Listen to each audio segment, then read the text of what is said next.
ये video personally मुझे बनाने में बहुत इंटरेस्ट आया है। उम्मीद करता हूं आपको भी, अगर आप इस वीडियो को पूरा देखेंगे तो बहुत मजा आने वाला है और आप कुछ नया सीखेंगे। और इस वीडियो के एंड में जो भी मैं इस वीडियो में सिखा रहा हूं उससे रिलेटेड आपके लिए एक क्वेश्चन भी है, तो मुझे इंतजार रहेगा कि उस क्वेश्चन का आप सही सही आंसर कर पाते हैं कि नहीं। चलिए शुरू करते हैं आज का वीडियो। नमस्कार दोस्तों, मेरी फंडामेंटल एनालिसिस की इस सीरीज को, जो कि 21 वीडियोस की सीरीज थी, इसको आपने खूब प्यार दिया और तब से मुझे बहुत सारी रिक्वेस्ट आई कि इस सीरीज को मुझे आगे बढ़ाना चाहिए।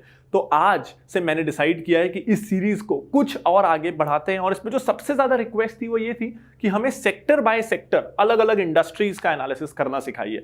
तो जैसे हमने बैंकिंग इंडस्ट्री को सीरीज में कवर किया था, तो अगर आप वो देखना चाहते हैं तो इस सीरीज को जरूर देख लीजिएगा। लेकिन आगे हम आईटी हो, फार्मा हो, एफएमसीजी हो, बहुत सारी इंडस्ट्रीज को एक एक करके कवर करने वाले हैं, जिससे आप उस सेक्टर में कैसे स्टॉक्स को पिक करना है इसको सीख सकें। और आज ना एक मेरा पर्सनल फेवरेट सेक्टर है जिसके बारे में डिस्कस करेंगे। बचपन से इसमें मुझे बड़ा पर्सनल अटैचमेंट है, लेकिन उसके बारे में बात करें उससे पहले, अगर आपने अभी तक हमारे इस नए यूट्यूब चैनल फिनोलॉजी टिकर को सब्सक्राइब नहीं किया है, तो बहुत सारे वीडियोस इस सीरीज में भी इस चैनल पे आने वाले हैं। काफी रेगुलरली इस चैनल पे वीडियोस आते रहेंगे, क्योंकि पर्सनली मैं बहुत रेगुलरली वीडियोस नहीं बना पाता हूं। इसलिए भी जरूरी था कि एक और चैनल हो जहां पूरी टीम मिलकर रिसर्च करे, और मैं अगर अवेलेबल ना भी हूं तो भी रेगुलरली वीडियोस आते रहें। तो इस चैनल को सब्सक्राइब इस वीडियो के डिस्क्रिप्शन में जाके जरूर कर लीजिएगा, इसका लिंक वीडियो के डिस्क्रिप्शन में है।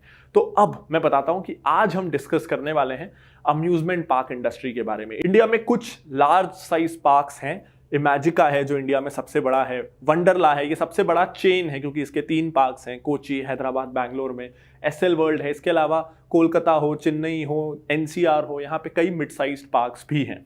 तो काफी इंटरेस्टिंग लगता है। दुनिया भर में यूनिवर्सल स्टूडियोज हो, डिज्नीलैंड हो, ये करोड़ों का बिजनेस इन पार्क्स को चला के करते हैं। तो इंटरेस्टिंग इंडस्ट्री है। इंडिया में इस इंडस्ट्री की ग्रोथ मुझे लगती है। तो चलिए आज इस इंडस्ट्री को एनालाइज करते हैं और जानते हैं कि इंडिया का जो ड्रीम पोस्टर बॉय था इस इंडस्ट्री का, इमेजिका, जिसे इंडिया का डिज्नीलैंड समझा जा रहा था, आखिर ऐसा क्या हुआ कि चालू होने के कुछ साल बाद ही आज लगभग वो बैंकरप्ट होने की कगार पे है। और उसके ऑपोजिट वंडरला, जिसकी ज्यादा हाइप नहीं थी, जिसको ज्यादा लोग नॉर्थ इंडिया में शायद जानते भी नहीं है, वो एक के बाद एक 3 पार्क खोल चुका है और आज भी एक हेल्दी बैलेंस शीट, लगभग डेट फ्री है, के साथ 3 पार्क खोल के चौथा पार्क बन रहा है। एक सक्सेसफुल बिजनेस फ्रेंचाइज बन के खड़ा है। क्या फर्क आया दोनों में और कैसे आपको इस इंडस्ट्रीज में कंपनी को एनालाइज करना है, जानेंगे इस वीडियो में। शुरू करने से पहले एक डिस्क्लेमर कि आज जो कुछ भी मैं डिस्कस कर रहा हूं वो एजुकेशनल पर्पस के लिए है, ताकि आप खुद इस तरह की कंपनीज को एनालाइज कर सकें। और क्योंकि इस इंडस्ट्री को अगर आप एनालाइज करना सीखेंगे तो बहुत हद तक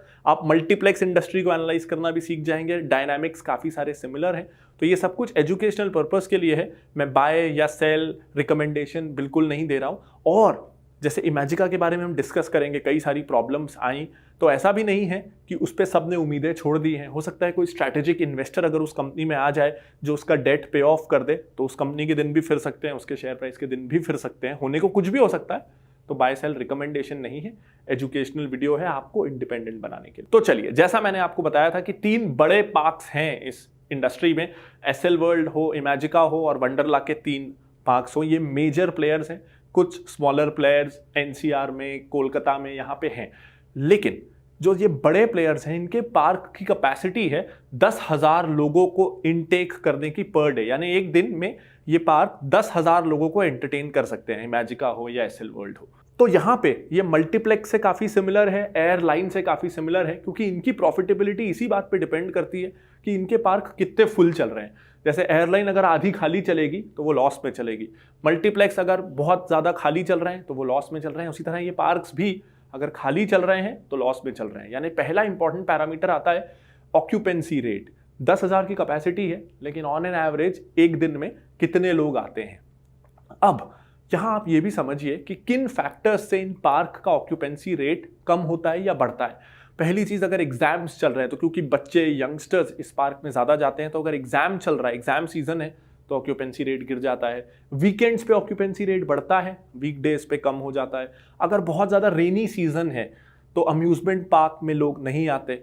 अगर बहुत ठंडियां हैं, विंटर सीजन है, तो वाटर पार्क में लोग नहीं आते। तो इन बहुत सारे कारणों से इनका ऑक्यूपेंसी रेट गिरता है।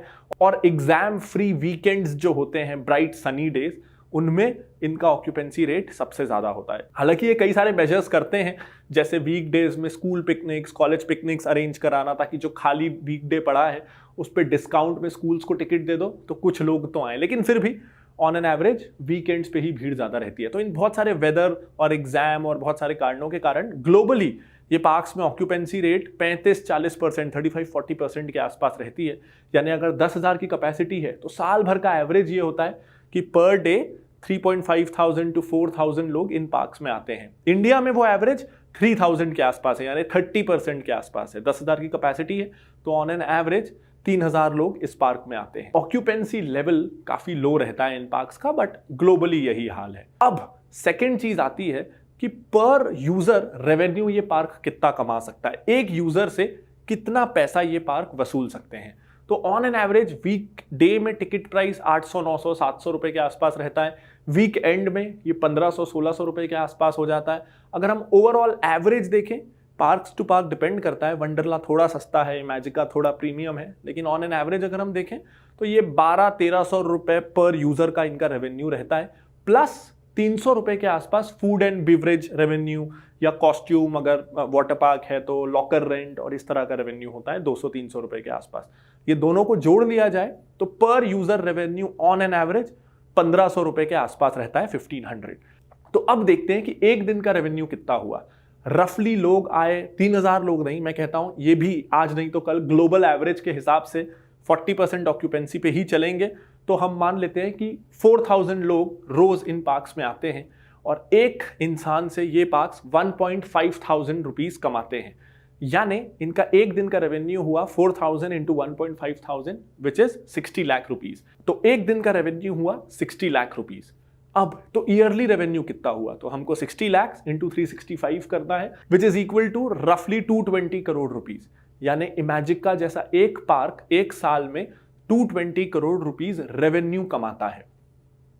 ध्यान रखिए ये रेवेन्यू है, ये प्रॉफिट नहीं है, ये तो टोटल पैसा जो यूजर से मिला। अब हम बात करते हैं एक्सपेंसेस की, लेकिन उसके पहले जान लेते हैं कि क्या क्या चीजें इस वीडियो में हम देखने वाले हैं।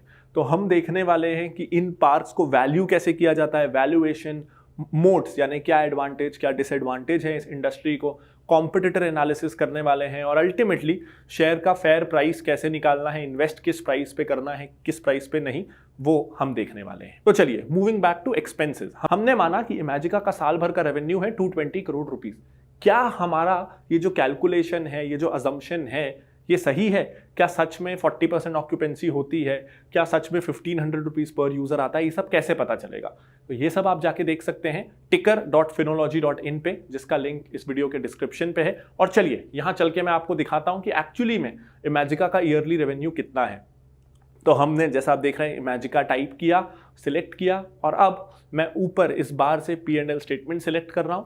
और जैसे ही P&L स्टेटमेंट आया, मैंने देखा कि फाइनेंशियल ईयर 19 का इनका ईयरली रेवेन्यू है 240 करोड़ रुपीस। हमने अज्यूम किया था 220, ये है 240, तो हम इसके आसपास ही थे। लेकिन चलिए अगर 240 है तो 240 ही अज्यूम करते हैं। और अब देखिए कि ये तो रेवेन्यू है, इसके बाद पार्क में बहुत सारे पार्क वालों के भी तो खर्चे होते हैं, स्टाफ की सैलरी देना, बिजली का खर्चा, राइड्स की मेंटेनेंस करना, और बहुत सारे इससे साफ सफाई का खर्चा, बहुत इससे जुड़े हुए खर्चे, पानी फिल्टर करना होता है, वाटर पार्क है तो बहुत सारे खर्चे होते हैं।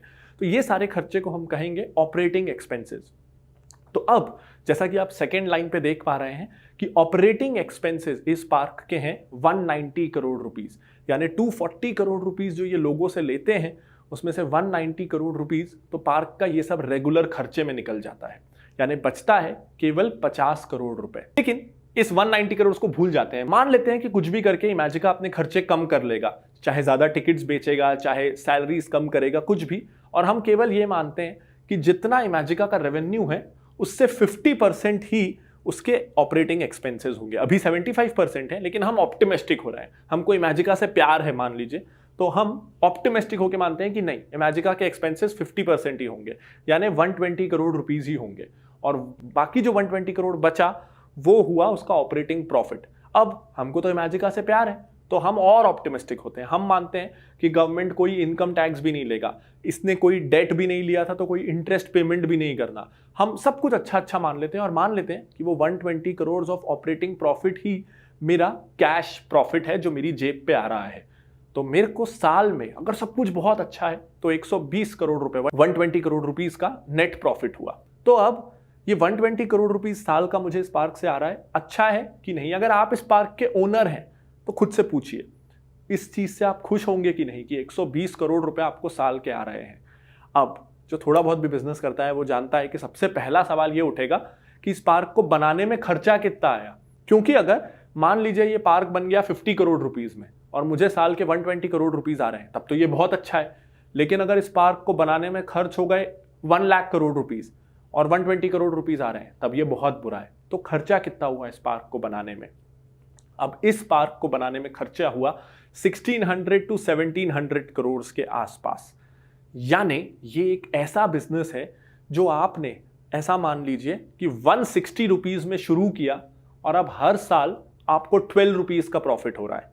यानी आपको अपना इन्वेस्टमेंट वसूल करने में जो पैसा आपने लगाया था वो पैसा आपको वापस मिले, सिर्फ आपका प्रिंसिपल, वो आपको वापस लेने में ही 13 to 14 ईयर्स लग जाएंगे। इसे कहते हैं पे बैक पीरियड। ये एक बहुत अच्छा वैल्यूएशन मेथड है एसेट हेवी इंडस्ट्रीज के लिए जिनमें अपफ्रंट कैपिटल कॉस्ट बहुत होती है। जिस बिजनेस को शुरू करने में बहुत ज्यादा पैसा लगता है उन बिजनेसेस को वैल्यू करने का ये बहुत अच्छा तरीका है जिसे कहते हैं पे बैक पीरियड, जो ये देखता है कि बिजनेस शुरू करने में कितना पैसा लगा और वो पैसा आप अपना इन्वेस्टमेंट निकालने में आपको कितना टाइम लग रहा है। तो 1700 करोड़ रुपीज से ये बिजनेस शुरू हुआ और हर साल आप केवल 120 करोड़ रुपीस निकाल पा रहे हैं। आपको 14 ईयर्स लगेंगे सिर्फ अपना इन्वेस्टमेंट निकालने में। And why is it a bad business? क्योंकि अगर आप उस 1700 करोड़ को एफडी भी करा देते तो 14 ईयर्स में आपका वो पैसा 3 टाइम्स हो जाता, 5000 करोड़ रुपए, 5000 करोड़ रुपीस तो वो वैसे ही हो जाता। इस पार्क को आपने खोला, इतनी मेहनत की, ना जाने क्या क्या किया, तो भी आपको 14 ईयर्स में अगर सब अच्छा रहा, ये हमने अभी अच्छी चीजें मानी है कि ऑपरेटिंग एक्सपेंसेस कम रहेंगे, गवर्नमेंट टैक्स नहीं लेगी, ना जाने क्या क्या, तो भी 14 ईयर्स लगेंगे। रियलिटी में तो और ज्यादा लगेंगे। तो ऐसे में ये सवाल उठता है ना कि फिर ओनर ने क्या सोच के इस बिजनेस को शुरू किया, क्यों किया? कोई कॉमन मैन भी इतना सा कैलकुलेशन करके मान जाएगा कि ये बिजनेस नहीं करना चाहिए? तो इसका जवाब मिलेगा जब हम दूसरी कंपनी एनालाइज करेंगे जो है वंडरला। इस कंपनी की सारी डिटेल्स भी आपको टिकर पे मिल जाएंगी। जितनी भी भारत में लिस्टेड कंपनीज हैं सबका फंडामेंटल एनालिसिस आप टिकर पे जाके कर सकते हैं, ticker.finology.in, लिंक डिस्क्रिप्शन में है। तो आप जानते हैं दोनों में क्या डिफरेंस है और वंडरला ने क्या अलग किया। तो हम ये तो समझ ही चुके हैं कि इमेजिका के बिजनेस को शुरू करने का ज्यादा सेंस नहीं बन रहा है। तो वंडरला ने कैसे शुरू किया और कैसे एक्सपांड कर पाया? देखिए, वंडरला एक पार्क शुरू करता है। हैदराबाद पार्क जो है वंडरला का, वो इमेजिका के बाद में शुरू हुआ। इमेजिका के पार्क खोलने की कॉस्ट थी 1600-1700 करोड़। वंडरला ने हैदराबाद पार्क खोला 350 करोड़ रुपीस में, यानी 1/4 कॉस्ट में, 25% कॉस्ट में वंडरला पार्क खुल गया। कैसे? उन्होंने इतने सस्ते में पार्क कैसे खोला? तो दो फर्क है। इमेजिका जो है वो इंडिया का डिज्नीलैंड बनना चाहता था, यानी बड़े बड़े वाटरफॉल्स, वाटर बॉडीज, झरने, तालाब, ग्रीनरी, बड़ी बड़ी themes, cartoon characters, animated screens, indoor rides, सारी वो चीजें जिसमें बहुत ज्यादा पैसा खर्चा हो रहा है। वहीं वंडरला थीम पार्क नहीं, एक अम्यूजमेंट पार्क कंसेप्ट पे आया। वंडरला का ये मानना था कि लोग अम्यूजमेंट पार्क क्यों आते हैं? झूला झूलने। तो कम से कम लैंड में ज्यादा से ज्यादा झूले भर दो। बिल्कुल वैसे ही जैसे छोटे शहरों में वो जो मीना बाजार या डिज्नीलैंड फेयर लगते हैं टेम्पररी, एक फुटबॉल मैदान जितना मैदान लो और वहां 20 झूले लगा दो, क्योंकि लोग तो झूला झूलने आ रहे हैं। तो वंडरला उसी एस्पेक्ट पे काम किया कि छोटी जगह पे ज्यादा से ज्यादा झूले भर दो, जिससे क्या होगा, लैंड कॉस्ट कम हो गई। लेकिन इमेजिका ने बड़े बड़े waterfalls, water bodies, cartoon characters, indoor rides, बड़ी बड़ी बिल्डिंग्स, लाइटिंग, साउंड सिस्टम्स, ये सब में खर्चा किया। ये बाहर पे चलता है, दुनिया भर के डेवलप्ड नेशंस में चलता है, क्योंकि वहां पेइंग कैपेसिटी ज्यादा है। तो अगर बाहर किसी डेवलप्ड देश में कोई 1700 करोड़ रुपीस का इन्वेस्टमेंट करता है तो उसे वो वसूल भी सकता है, क्योंकि वहां टिकट्स का on an average price 5000, 6000, 5 to 6000 होता है इन बड़े अम्यूजमेंट पार्क्स का। लेकिन इंडिया में इमेजिका चाह के भी 1500, 2000 के ऊपर ले नहीं पा रहा है। अगर इमेजिका भी 5-6,000 ले पा रहा होता तो उसका जो 14 ईयर्स का पे बैक पीरियड है वो कम होकर 3-4 ईयर्स का हो जाता और फिर ये बिजनेस वायबल होता। लेकिन सोचिए, अगर इमेजिका अपने टिकट प्राइस 5000 कर दे और 4 लोगों की फैमिली को एक दिन के लिए जाना है तो 20,000 का खर्चा इंडिया में कितने मिडिल क्लास लोग अफोर्ड कर सकते हैं एक दिन के लिए? नहीं कर सकते। इसीलिए टिकट आप 1000, 1,500 से ज़्यादा रख नहीं सकते, क्योंकि एक फैमिली एक दिन पे 5-6,000 भी बड़ी मुश्किल से खर्च कर पाती है। तो प्रॉब्लम ये हुआ कि इमेजिका ने सोचा कि वो इंडिया में डिज्नीलैंड खोल लेगा, डिज्नीलैंड जैसा प्राइस ले लेगा और उसका बिजनेस वाइबल हो जाएगा। लेकिन खुलते ही 1-2 साल में रियलाइज हुआ कि यहाँ पे डिज्नीलैंड वाले प्राइसेस लेना पॉसिबल नहीं है। यहाँ तो 1,000-2,000 रुपए ही ले पाएंगे, जिसके कारण उनका पे बैक पीरियड 3 गुना बढ़ गया और बिजनेस अनवाइबल हो गया। वहीं वंडरला ने, क्योंकि उनका इन्वेस्टमेंट ही 1/4 था, उनका इन्वेस्टमेंट केवल 350 करोड़ था, तो उनके लिए अगर 1,000 रुपीज पर यूजर भी मिल रहा है तो उनका पे बैक पीरियड 5 साल का हो गया, उनको 15 साल रुकना नहीं है। तो क्योंकि उन्होंने अपना इन्वेस्टमेंट ही कम कर लिया, इसलिए उनको इन्वेस्टमेंट अपना वसूल करने में कम टाइम पीरियड लगा और उनका बिजनेस वाइबल हो गया। ये एक कारण है, आगे हम और टेक्निकलिटीज डिस्कस करेंगे, लेकिन 2 मेजर कारणों को और डिस्कस कर लेते हैं। एक कारण और ये कि वंडरला ने क्या किया, एक कंबाइंड टिकट रखा वाटर पार्क का और अम्यूजमेंट पार्क का, एक ही टिकट। आपको जाना है तो वाटर पार्क जाओ, जाना है अम्यूजमेंट पार्क जाओ, चाहो तो दोनों जगह जाओ। इमेजिका ने इसे अलग अलग रखा, तो क्या होता है, रिसोर्सेस का ऑप्टिमम यूटिलाइजेशन नहीं हो पाया। जैसे वंडरला ने 50 एम्प्लॉइज का स्टाफ रखा और उसे दिखा कि ये 2 घंटे वाटर पार्क में भीड़ ज्यादा हो रही है, तो ज्यादा रिसोर्सेज वहां लग गए। अगर रेनी सीजन है, अम्यूजमेंट पार्क में भीड़ नहीं है, तो वाटर पार्क में ज्यादा रिसोर्सेज लग गए। सर्दियां हैं, उस तरफ भीड़ नहीं है, अम्यूजमेंट पार्क में ज्यादा रिसोर्सेज लग गए। रिसोर्सेज की शेयरिंग ज्यादा अच्छे से हो पाई। लेकिन क्योंकि इमेजिका के केस में एक्वा मैजिका, इमेजिका अलग अलग पार्क्स हैं, तो resource sharing, economies of scale उतना अच्छा नहीं आ पाया। इसके अलावा तीसरी चीज, वंडरला खुद की राइड्स भी इन हाउस बनाता है, काफी हद तक काफी राइड्स इन हाउस बनाता है। और झूलों पे अगर आपको राइड्स इंपोर्ट करनी है, विदेश से मंगानी है, तो उस पे गवर्नमेंट बहुत ज्यादा टैक्स लगाती है, जिसके कारण झूले महंगे हो जाते हैं और पार्क की कॉस्ट बढ़ जाती है। लेकिन क्योंकि वंडरला बनाती भी खुद है कुछ हद तक कुछ झूले, तो उसको वो टैक्स गवर्नमेंट को नहीं देना पड़ता, क्योंकि वो इन हाउस मैन्युफैक्चरिंग करके अपने ही पार्क में उसको लगा देती है। ट्रेडिंग या खरीदने बेचने का काम ही नहीं। तो अगर खरीदना बेचना नहीं हो रहा है तो टैक्स देना ही नहीं पड़ रहा। अब हम कुछ क्वालिटेटिव डिफरेंसेस की बात करते हैं, जिसके कारण भी बहुत फर्क आया और जिसके कारण ये इंडस्ट्री मुझे बहुत ज्यादा पसंद है। इस इंडस्ट्री के एडवांटेजेस और डिसएडवांटेजेस को डिस्कस करते हैं। अगर इस इंडस्ट्री में कोई डोमिनेंट प्लेयर है जो आज वंडरला है, तो उसके क्या मोड्स और एडवांटेजेस हैं।